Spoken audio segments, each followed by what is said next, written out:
Hello, everyone. Thanks for your patience. We're getting started now. I'm Ian Wilhelm. I'm a Deputy Managing Editor at the Chronicle of Higher Education, and thank you very much for joining this session. I know going to ASU+GSV, many people describe it as drinking from the fire hose in terms of information, trends, and issues, and certainly meetings, so I appreciate you all being here today.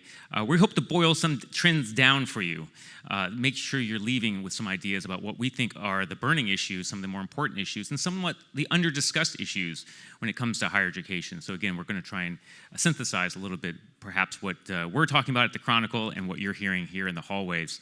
Just to give you a little sense of what we are drawing from, this is our annual trends issue, which came out not too long ago, so we'll be pulling some issues and ideas from that.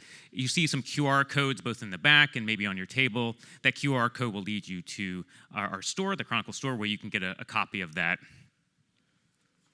The other issue we are pulling from is our new report about higher education in 2035, trying to look ahead 11 years into the future about where higher education is headed in a variety of settings. This is also available in our store, and I should say that our first essay in that features our writer here, Goldie Blumenstyk, who's a senior writer for the Chronicle. You can buy that in our store as well, though, Goldie, I realize you can't buy the framed copy we have over here. We should see if we can get some signed copies Autograph, as well. Right, yeah. So as I said, this is Goldie. Goldie is one of the people we look to, I certainly look to when it comes to talking about innovation in the higher ed space. She's been a long-time observer of higher education as a reporter at the Chronicle, and someone I think believes in sort of candid talk. We did joke with someone the other night that you should have a Substack where you actually have the candid Goldie, but I do not want to be the editor of that. Next is Nancy Gonzales, of course, is the Provost of Arizona State University, which we really appreciate. Nancy, thank you for being here. Absolutely. Our plan for the day is to talk a little bit about 4 trends, perhaps 5. We'll see how we get to how many we get through today. That Goldie and I were talking about that we think, again, drawing from what her reporting, drawing from what we're seeing from our colleagues at the Chronicle, and looking out the landscape that we think are really the issues that are very much burning, or perhaps a little bit under discussed as well, and still quite important. And of course, Nancy will offer some of her perspective on that as well. But we also want to hear from you. So eventually, when we get closer to the end, I do hope to have time for some Q&A as well with Goldie and Nancy from you in the audience. So please, think about what we're talking about in terms of the burning issues that you think we may be missing, or things that we should be talking about at the Chronicle as well. The first one we're going to talk about is missing students. And Goldie, I think this is one that you really raised up to me, and I thought about it because in many ways, in your essay in the 2035 report, as well as an essay by Nathan Graw, who has studied this issue, we've talked a lot about the demographic cliff, of all as you've heard about. But perhaps less discussed in some ways is the 1 million or so missing students since 2011, traditional age students who are not going to college, many of them men. And so, Goldie, I'm wondering if you think this is an issue that higher education is talking enough about, or talking about why there may be some missing students in the enrollment figures. Yeah, thanks, Ian. I mean, honestly, it's the missing students, the demographic cliff, the students not going to college, the alternatives to college, and then most recently, the absenteeism issues that are occurring in K-12 right now. By the way, anyone in the room know what that number is? It's 30% chronic absenteeism right now. That's twice as high as it was before COVID. The combination of those things, I didn't actually know the absenteeism number when I thought of this, but 4 or 5 months ago, it got me just thinking, the higher ed industry, I mean, I've been covering higher ed for 36 years, and I just don't think higher ed is ready for what's happening now. I mean, it's already begun to happen in small waves around parts of the country, but as a sector, I just don't think higher ed is the least bit ready for what's coming, and as an industry. I mean, individual colleges know it, and I know everyone in higher ed hates to think of themselves as just another industry. You're not retail, but guess what? You're kind of like the newspaper business. When the bottom fell out of the newspaper business with advertising revenues, 10, 15, 20 years ago, it had an effect, and you all can see it every day. And to imagine that that's not going to happen right now in higher ed is really burying your head in the sand. And honestly, that was the animating thought that I ranted one day at a meeting, and lo and behold, the 2035 report was kind of the result. Just looking at that. And so I do think, in effect, we're at the end of an expansionist era of higher education, and I don't know if it started post-World War II. I'm not so sure if it started after the internet, or maybe even just started post-COVID. I don't know where you want to mark that, but unlike anything, I've been covered for 36 years, and obviously some of you in the room have been in this business longer than I have. although honestly not that many. So I just feel like that's a fundamental change that's going to transform our industry in a way that I don't think people have ever are the least bit prepared for right now. Another fun pointed fact of that, there's just a lot more physical and personnel capacity in higher ed right now than there are students overall. Now that's not the case at places like ASU, where obviously you've been growing to meet a growing and continuing demand. But the industry writ large has about a quarter more capacity, physical and people, than it has students. I don't know how that works, that model. I don't know how that sustains itself. And Nancy, you're in a Sunbelt campus and you're looking at other markets that are thriving. You may have a different perspective, but I'm wondering what you think about that. About the Just sort of it's not a tsunami. I just feel like higher ed shifting its axis a little bit, I guess. Well, let me comment on the missing students first. I think one thing that, from my perspective, that is important to realize is that the missing students have been always missing. There's a large proportion of students for whom higher education hasn't been seen as a viable pathway, as an accessible pathway. And so I know that now with the looming enrollment cliff and the loss of students from COVID and what you're talking about in terms of high school, we're all really focused now on the missing students, but in fact, they've been missing all along. And it has to do with the way we think about a college education and who it's designed for. So I actually think this is a great opportunity for more and more institutions to really rethink their model for higher education and to try to make room for more students, because it isn't that we have fewer people available in the population who could benefit or who are even interested in pursuing higher education. We just need to rethink how we're reaching out to make sure those students have a place that they can succeed, that they're coming in for degrees that are relevant to their lives, that provide them with unique pathways to the future that are connected up with what's happening in the workplace. So I think this is an opportunity for tremendous redesign. In terms of the missing students and bringing them in, one of the things that we've been focused on, because we've been trying to build this different model for a couple of decades now, is things like pathways into the university.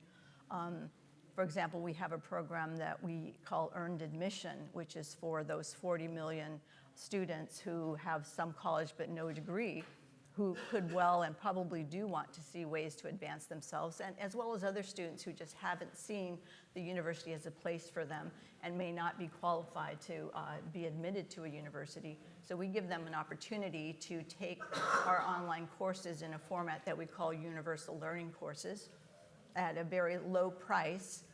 If they succeed, take 4 courses, get a B average or better, then they're automatically admitted into the university. Those students then can come into the university. Often they're wanting to do online education, and they've been tremendously successful. We work with our K-12 directly in terms of trying to provide pathways for students into the university, where, if you think about some high schools aren't able to offer the advanced courses that you need to be able to really succeed. So we've got an ability to offer those courses to high school students, both in our own high schools and through our digital prep academy. So students can start taking those courses, and then when they do enter high school, they're better prepared to advance quickly, sometimes to reduce the cost of their education, move right into master's degree programs. So we're very, very focused on creating these pathways into the university and then really rethinking what it is that we have to offer students to pull in more of those missing students. So Ian, I want to jump ahead and then, because Nancy's talking about pathways, so I want to jump, I don't know what point you were going to talk about the physical campus, but I kind of want to jump ahead to another one of the ideas that's in the Higher Ed 35 report from Tom Fisher. It talks about the future of the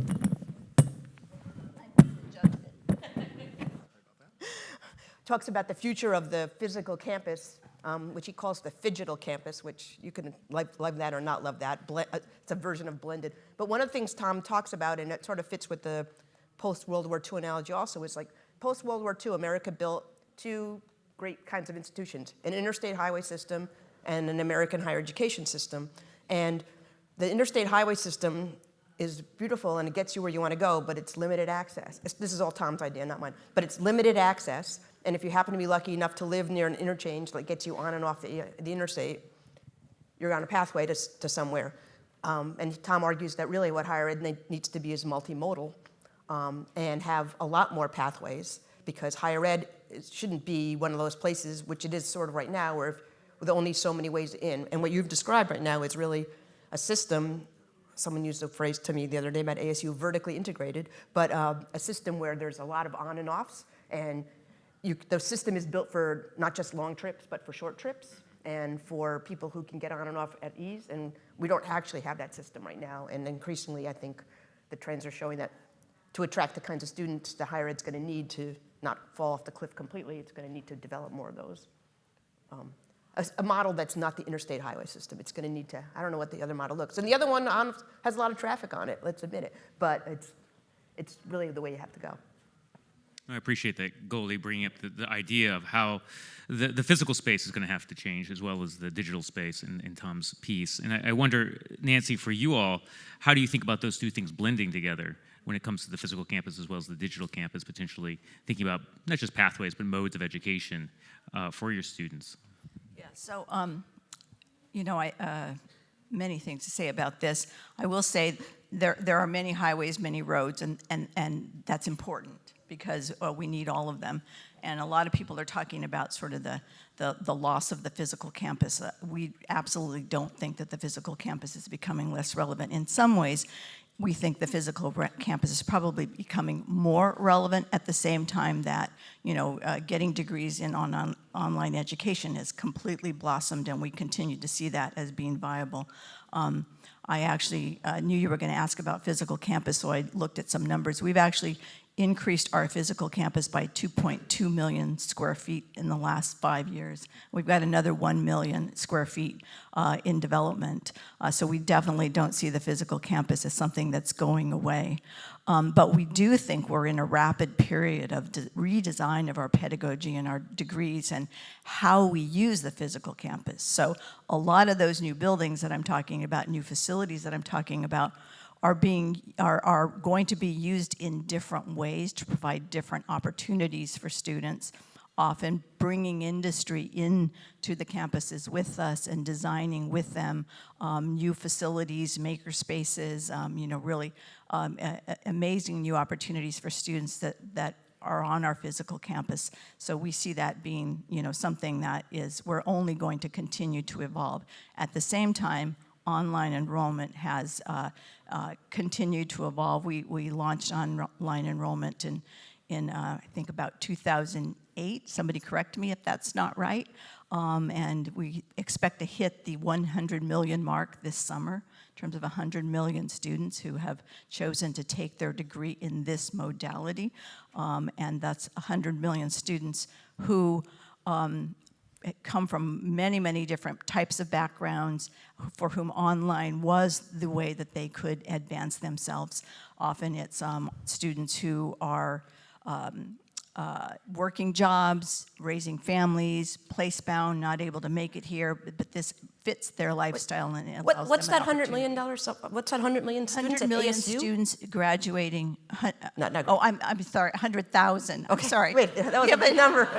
I'm so sorry. You know what? We have an initiative called 100 million. That is sorry. Okay, oh good. my goodness, 100,000. Thank you, 100,000. It wasn't fitting my math. It so that doesn't made me- fit. Thank you for correcting that. No. So anyway, but with both of those, robust pathways for students, we are seeing already the blending and flexing across modalities, and that happens both our in-person students already are getting a significant amount of their degrees through digital and online courses. It allows them the flexibility to build the kinds of schedules that they want. We also see students, for a long time, the flipped classroom, now that we have all these digital assets, instructors are really redesigning pedagogy in ways that really enhance learning.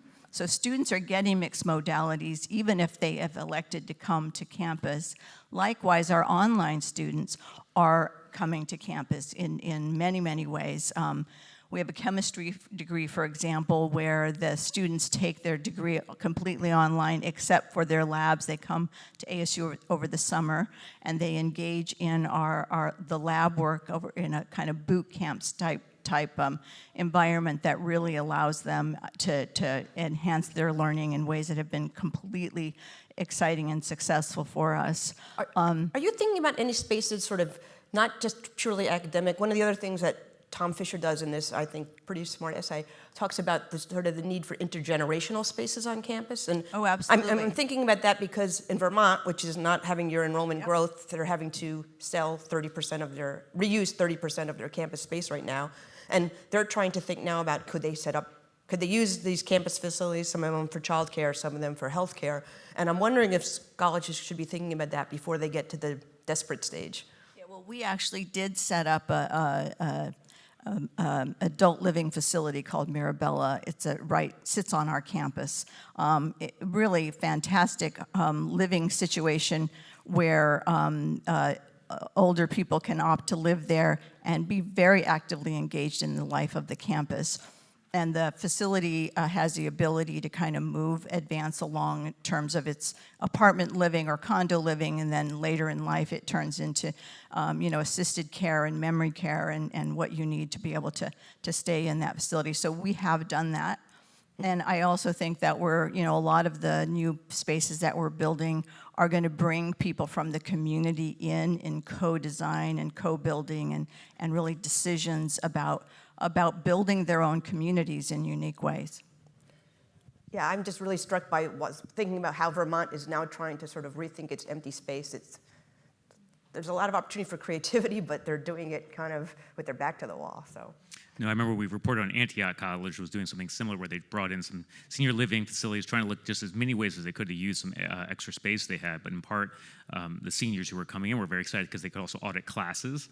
And then they also tried to set up a program where the seniors were also mentoring some students as well. Yeah, it needs to be more than just like a fun retirement place for people, though. It needs. Yeah, fair enough. I mean, if you don't do something with childcare, and then you could apply your teacher programs to education programs to childcare. You could apply your health programs to aging population. Or like a living lab in some sense. Yeah, really. I think people are doing a lot of that. I think it's Kendall in Ohio. There's a few of these companies that do this, but it needs to be a little bit more integrated, I think. Yeah. Otherwise, it's just a real estate deal. Yeah, I think the issues of the physical space will certainly a fascinating one as it plays out. As we said, as Goldie, as you said, there's how much extra space, and of course the cost of that, the deferred maintenance, those types of issues are going to take on for bigger issues for many struggling colleges if they aren't already pretty challenging. I do want to switch gears here, and we've talked about a variety of things at ASU, which are very innovative. We know that's an innovative space.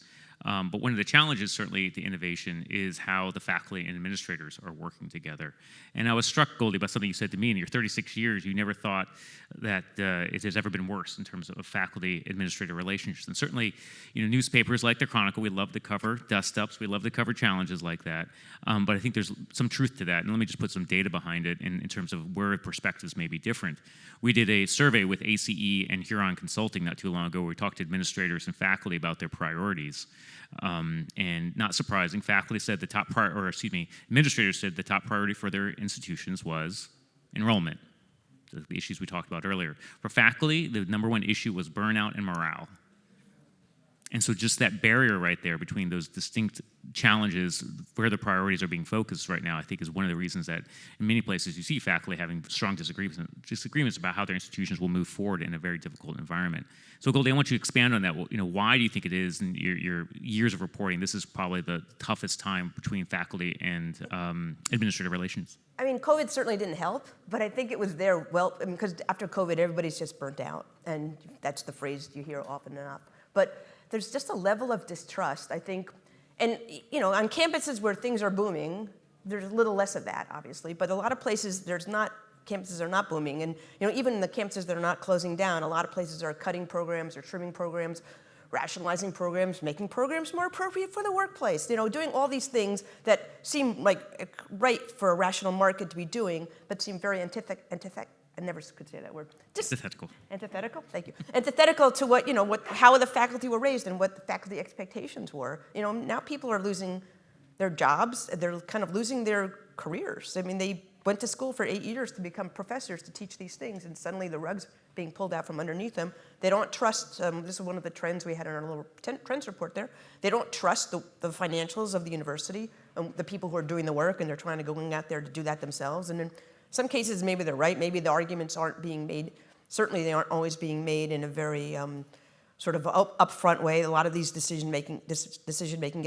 happens behind closed doors. I think faculty governance has become, well, I don't know, how many people here are from a campus? Well, that's a pretty high percentage. How many of you believe your faculty governance right now is really a collaborative, cooperative process? Right. Honestly, when I started at the Chronicle, maybe I was a little naive because I was covering city government before that, but when I started at the Chronicle, I talked to faculty senate leaders all the time. They were people who were involved in the decision-making of the campuses. The committees were real. Now I get the sense that, and I see some university leadership in the back as well, now I get the sense that the whole process is just a sort of it's unhappy faculty members and then administrators on the other end trying to get their thing through the faculty senate the way they can. I don't think there's a level of trust that was there 25, 30 years ago. And Nancy, you may have a different feeling on your campus because again, it's always different when the place is sort of growing, but when you're not growing, it's hard. Yeah, well, I'm in many provost meetings. I don't know how many provosts are here. Not too many. Couple. Okay, a couple. Yeah, I don't know a provost who's not focused on this in some way. You have to be focused on this. And, I think you talked about some of the forces that have driven us to where we are. COVID certainly didn't help. I mean, COVID was a major disruption, and it sort of, people had very different ideas about how COVID should have been handled, and as we know, there was no absolutely right way. There's still people debating whether what we did was the right thing or not. And so faculty, felt like they didn't necessarily have the choice, the opportunity to make those choices. They were often trying to manage, the different demands of teaching. At the same time, they're handling families and their lives at home. I mean, it really was a very disruptive event. I think that it really did reset the thinking about work-life issues. I think what we have to do is really kind of think about the faculty who work for us as people and understand those pressures. It's not surprising that they actually are feeling the way that they're feeling. I mean, if you think about, there are some universals that we need for people to really thrive in a work environment, opportunity to have meaningful work and make a contribution, psychological safety and security, a sense that you have a path for development, the ability to, contribute and have a greater say in what's happening. These are all things that were very much threatened during COVID. And I do think that when you then read the news about, people getting rid of programs and campuses closing, and it does make some faculty feel threatened, and it's particularly threatening for faculty who are in teaching jobs who don't have tenure. And it's also those faculty that are often teaching the biggest portion of the students and the ones who are also dealing with the ways in which teaching in the classroom has gotten more challenging as students now bring in their own sets of challenges. So you can understand why these forces have brought us to this place. And I think what we all need to be doing is focused on what can we do to support our faculty, what can we do to give them, for example, to make sure salary levels are where they need to be, to make sure that faculty get the respect and the advancement opportunities to the extent that is possible. So, we all really need to be focused on those things, and that's some of what we've been trying to do at ASU. And it's not perfect. The financial realities are there as well. But you have real institute now and then, right? Yeah, but you can't ignore those factors, and you really can't ignore the fact that we need to think about how we make the workplace good for everybody involved. I appreciate that from both of you. And I've been struck by, when it comes to these challenges, I think in many cases it is a workplace issue, and certainly the challenges you mentioned, but something about the word you used, distrust, Goldie, because I was talking to our reporter, Emma Pettit, who's been covering things like West Virginia University, where they've been making some major changes, obviously with some dust up and some challenges from the faculty. And many years ago, we wrote a report called Tough Conversations, about how to have tough conversations with your faculty and others on staff about the realities that you're facing. And certainly the rule book was usually be transparent with the factors and the financial realities that your institution is facing, then have some good conversations. But we've seen, I was talking to Emma about this, again, these are anecdotal, but folks sort of saying, okay, the so-called demographic cliff. Right. And sort of throwing some sort of sense that they don't even trust some of these data or the facts that are being produced by their institutions. So it's that level, which really surprised me in many ways. I mean, honestly, I spoke to one of the consultants who's sort of in the thick of a lot of these campus reorganizations right now, and he made a great comment to me. I put it in the report. He just said, there's a lot of parts of society right now where people are really just denying, enjoying the fact that they can deny facts and make up their own facts. It doesn't serve society very well when that happens. And he said higher ed should not be one of those places where people just deny the facts. So, and part of this is a communications problem. Part of this is, part of it is, it's a real problem. And then part of it is just finding a way to communicate the reality to people back and forth on both sides. I'm not saying the faculty isn't always right and the administration isn't always right. But if the level of poor communication is certainly fueling the fire. So I want to throw in a new disruption to all of that. And Nancy, I'll start with you on this one. I have to say that my 9-year-old, when he thinks I'm going to one of these conferences, he says, "Oh, you're just going to talk about AI." And he's right. But Nancy, you are all doing very, very exciting and interesting things. But I wonder, thinking about this thinking of it as a disruption. It's an emerging technology. It's been around for a while, I want to be clear, but sort of come onto the scene in a real major way. And certainly higher education is thinking more about it, and you all are thinking way more about it. You have the partnership with OpenAI for one. So I'm just thinking about generally. The question I think that Goldie, the way you framed it for us to ask Nancy is, what do you think the table stakes are for a college when it comes to AI? What are the things they just have to be doing no matter what? Even if they can't invest everything or they can't do as much as you all are doing, what is the table stakes that they have to think about when it comes to this new reality we're all dealing with? Well, I think you're right. I think that all institutions need to understand this is a new reality. And people talk about the rise of AI similar to the advent of the internet, and we see how ubiquitous and how radical that has changed all that we're doing. And people also talk about the AI revolution as sort of going to be at least as impactful as the Industrial Revolution in terms of the way it's going to revolutionize our work and lives in all disciplines and all that we do. So people have to recognize that that's really what we're talking about here. And you're right, all 7,500 attendees at this conference, I think, have talked about AI several times while they're here already. If you haven't, say it right now out loud, then you'll be covered. Yeah. So I think universities need to organize themselves around AI, and at the very base, they need to be prepared to educate and create AI literacy among their faculty, because you can't navigate this without at least having some understanding of what it is that we're all about. And that was the first thing that we did, is to organize. We developed an AI acceleration team, and that cut across all aspects of the enterprise. But we very quickly developed courses for AI for faculty so that they could understand what it is, how to use it, what are the potential risks, how do they need to redesign their courses, what do they need to do in their syllabi around, rules and governance around AI. And we designed the course actually in a way that there was a AI for beginners who people just want to at least understand what it is, those in the middle who kind of want to use it in their courses, and those who want to be very experimental and innovate in the space. And we had actually, in a very short period of time of a couple of weeks once we launched these courses, we had 1,500 faculty sign up for it.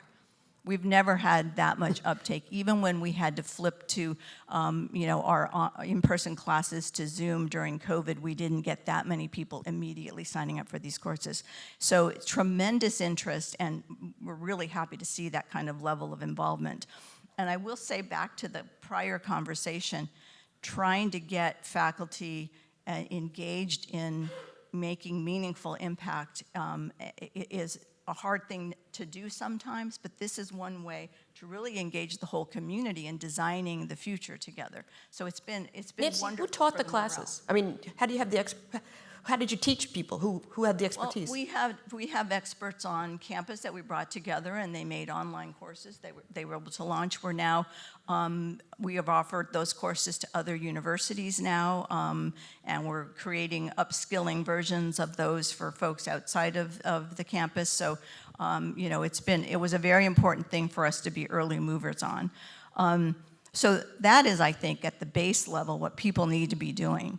But for us, the table stakes were higher, not surprising, and we really wanted to be innovators and kind of on leaders in thinking about what does AI mean for higher education, for teaching and learning, and for just the whole operation of higher education. So we've gone out even further in trying to push the agenda, and we're very lucky that our CIO has, you know, able to create this partnership with OpenAI.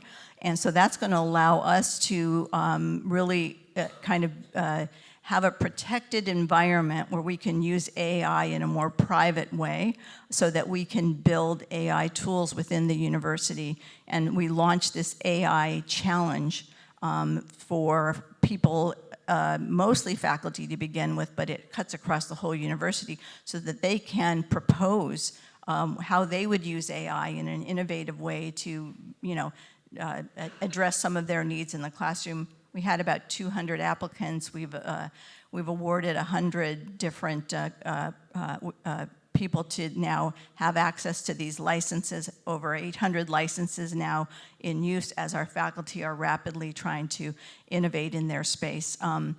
And, you know, it's an experimental, protected experimental venture for all of us, and we're going to do another AI challenge. So we went even out further, and for us, the reason the table stakes were higher is because we do think that AI is in fact going to revolutionize so much of what we are doing. It's so important that we need to do it right. And the potential for AI to really create wonderful new outcomes for us is great, but the downside is also there, you know. And you know, we can't stand back and sort of say, there's potential for this to, you know, eliminate jobs, there's a potential for this to create damage in society if we're not willing to jump in and really be part of trying to design the best way for it to advance all of us in higher education. So that's why the stakes for us were higher. One thing I'm thinking back to all these periods of time, there was a point where there was like something called writing across the curriculum, and there may have been math across the curriculum also, but there was certainly writing across the curriculum. Did this stuff that you're talking about, did it go down to like what the professors need to be teaching their students about the AI literacy in their classrooms too? Because it's going to affect everybody when they graduate. Absolutely. And what we're trying to do is we're trying to, by very soon, if not by fall, I think by fall, we want in every college for there to be at least one course that students can take that would help them be AI literate and understand the role of AI in their particular discipline. We also have launched our first AI degree, so there's an AI degree in business that was launched, and we expect other colleges are going to be doing similar. So like we were increasing the literacy of our faculty first, we're now trying to increase the literacy of our students, and so they can understand how to use this, you know, and integrate it with their work. Go ahead, Goldie. I want to get out to the audience, and so if you have a question. One thought that I read in one of the essays in our report was somebody who just pointed out to me, and I don't really know what this means, but they just sort of pointed out to me that unlike the internet, not to me, but to anyone who reads the report, unlike the internet, which was really born out of the university and people and university researchers, university people were sort of comfortable with the internet, a lot of the AI that we're dealing with right now, the generative AI, the commercial AI, it's commercial. It's not a university product. And so it's a little, universities are kind of playing catch up in what to do with it because they didn't develop it. It kind of came at them. And I don't quite know what that all means now, but I think it's got a lot of implications for how this sort of plays out. I think it's a great point. I do want to have a few minutes here for questions. We don't have much time, so if you have any comments or questions, please keep them brief. Any questions for Nancy or Goldie on some of these issues we've been talking about? There, thank you. Hi, thank you. I wanted to ask about the role that the Chronicle can play. You talked about the acrimony between faculty, leadership, and administration. Is there a way that your coverage can either amplify that acrimony or shape it in a productive way for the industry? We do amplify it quite a lot. Amplification of acrimony. Well, we do like a good Good point. story. We don't want to ignore a good story, an important story. I think we don't make up the news, you know. So I guess if we hear about models of better ways that universities are trying to cut down the acrimony, I think we'd be very happy to cover that tomorrow if we heard about it. You know, if there were some conscious efforts. I think the survey I mentioned is one thing where that larger survey was trying to look at where they actually align. So I was pointing out, okay, where is the friction? Certainly as a journalist, I'm always looking for that moment. But there are places within that where we're asking some questions. Okay, faculty, how can you better be involved? What does it take to do that? So some of those things we're going to be, that survey allows us to look at. But certainly, as Goldie said, we do try to look for those examples where institutions have worked well to overcome a problem and try and raise those up just as much as we might look at the places where things are difficult. We are journalists. We love a good dust-up. We love a good controversy. But yes, we also try and look at places where there's some models perhaps for folks to consider as well. Hi, Goldie. Dulce Vasquez with Arizona State University. Right now, when you're seeing a decrease in enrollment and a lot of smaller institutions failing, are we moving more towards mega universities that are absorbing some of those smaller campuses? I wrote a story about this a couple of years ago about the rise of the mega university, and yeah, I think particularly in COVID, if you look, all the enrollment growth during COVID went to ASU, Western Governors University, and Southern New Hampshire University. A lot of schools lost enrollment, and those schools they did great during COVID. And I think there's going to certainly be they're not the only ones, but those three got the hugest bumps, and I think we're going to continue to see a lot of bifurcation in that market. Bigger online players are going to be able to capture some of that, and smaller colleges are not. So yeah. Hi, Goldie. I know access has always been one of your passions, and with the current FAFSA debacle, what do you see as the end game coming here and over the summer, especially as the national media is barely scratching the surface. The education media is all over it. But do you see that exploding over the summer, becoming a significant issue even more so? Yeah, and I'm going to give special props to my colleague Eric Hoover, who's been writing about this like every day, and other great higher ed journalists and other publications the same. It's been dismaying how few colleges have announced that they're moving back their deadlines. I know ACE has been putting out, every time somebody does it, Nick Anderson from ACE now says, kudos to you for doing this, pushing back the deadline, but it's going to be a mess. And it's really, I didn't even mention that as one of the problems right now that's going to, certainly for this next year, it's going to be a huge challenge. Students are not going to go. It's hard enough to fill out that form when the system isn't broken, right? And I was just talking to someone from one of the foundations the other day who was just saying, they're trying to figure out if there are organizations on the ground they could be funding right now to not just to do information campaigns, but to literally put counselors in front of students so they can help them do the FAFSA form. But this could be like another COVID-like event that kind of pushes things forward. And I guess the only saving grace for traditional higher ed is that it affects everybody. So it's not like some sector is going to benefit more than the other. But at this point, everybody's messed up. It's bad. It's not 100% the ed department's fault. I will say the department was, didn't really have the staff to put this thing together. So some of that is how Congress funded it and previous administrations as well. But the problem is real and is now. So. Any other questions for the panel? Well, Nancy, I'm wondering, how are you all thinking about the FAFSA issue at ASU in terms of how it might be affecting students and applicants? Yeah, so, we don't want it to create more missing students. But we've been trying to proactively reach out to students and just keep them as informed as possible. A lot of communication. We've been trying to, with the information that we have of students in terms of the schools that they're coming from, what we know about them, we're proactively reaching out to them and letting them know, that we anticipate that they are Pell eligible.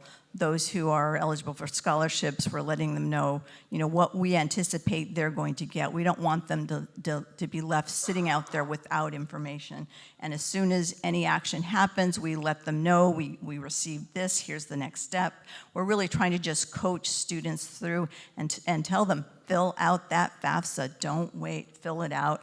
And we will be able to provide you what you need to start your journey at ASU. So we started today with four trends, really. We had missing students, we talked about AI, we talked about the faculty administration relations, we talked about sort of the physical and the digital campus and how they're merging or not in some cases. You know, we've only got, 30 seconds. What are the trends we didn't talk about, Nancy, that you think we should be talking about? Or what are the other areas you might add to the issues we think at the Chronicle are important for us to make sure we're covering better? Yeah, and I might want to know that because I write a weekly newsletter a bi-weekly newsletter on trends in and around higher ed. So tell me what's going on. You know, I sort of think this whole industry workforce connection to the university is a big one. And I think that it's one for us, seems like most people here are academics. I think it's one for us to really be thinking about on the quality side, so this doesn't get away from us. You know, there's a lot of, you know, talk about people not needing a degree. And I understand that we need to create many, many opportunities, but when we often are talking with industry, in fact, they still do want people with degrees. So we want to make sure that whatever we're designing with workforce and with our industry partners, we're designing in a way that we don't close off opportunities and we don't kind of waste people's time, that what they're getting is actually going to stack into something that can advance them, because, you know, life cycles, you know, are not kind of just, you know, as demarcated as they used to be. It's not like here's your college period and then, you know, here's your work period. People really need to understand where they are and what the next opportunity will be for them. And we need to design it to be relevant and rigorous in the ways that higher education needs to remain.